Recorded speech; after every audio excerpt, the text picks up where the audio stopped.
Hello there. Recently we needed a new ultrasonic cleaning machine for our experiments, and I had a look on the web, and they're very expensive indeed.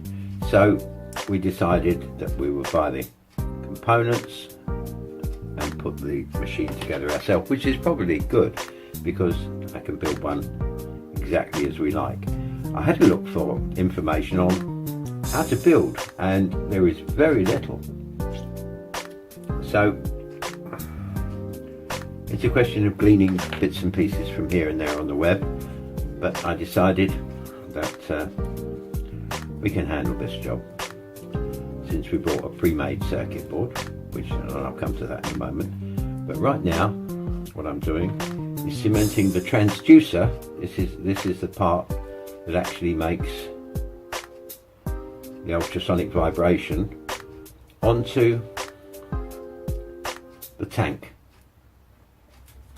and epoxy is the normal way this is done. There are stories that you need a very high grade epoxy and so on to maintain adhesion. Well, I'm afraid we're going to have to see if this epoxy is okay, but that will soon become apparent, I think, if there's a problem. This, by the way, was a dollar store saucepan. I've discarded the handle. It's a steel pan. Everything has been degreased, and I've marked the place exactly where, in the centre, where I want the horn to go. That's it. Let's give it a good squeeze down to remove any air bubbles. This is the driver circuit for the ultrasonic device. This one arrived with a broken wire. Oh, I think somebody cut it off when they packaged it, but never mind, easy to fix. It's a 100 watt full mains voltage device, and this is the ultrasonic transducer, the piezoelectric transducer that comes with it, and it's basically identical to the one you just saw me gluing together. And one of the problems with Chinese electronics, in my experience, is that they tend to be overdriven and under spec'd. So often overheating is a problem, and also this needs to go into a box because you can't.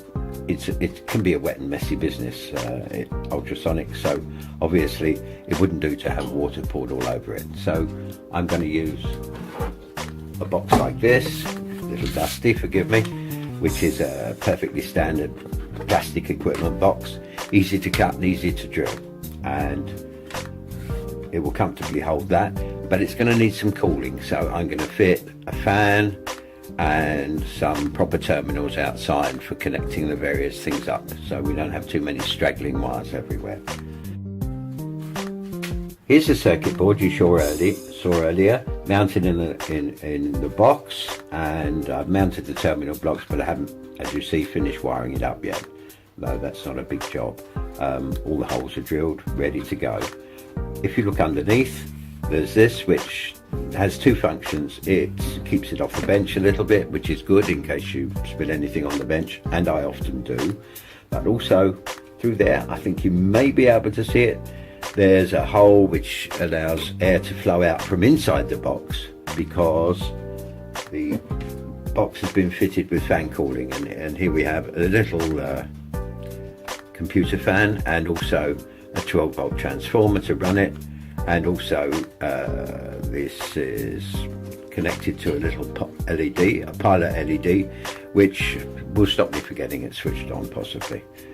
Very easy to do, especially in a noisy workshop. These are the leads which we can connect up, and the 12 volt transformer will be fed from the main supply, the same main supply that powers this.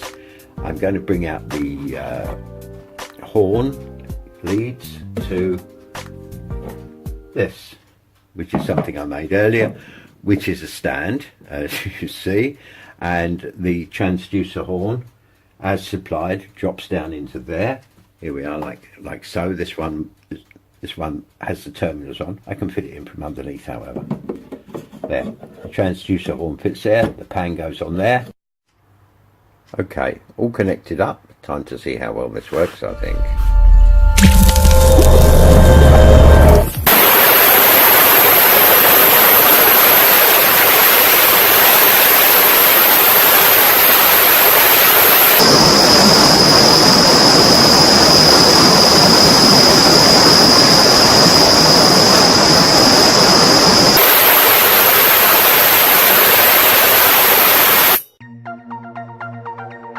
looking for heat internet store. We like to share the knowledge.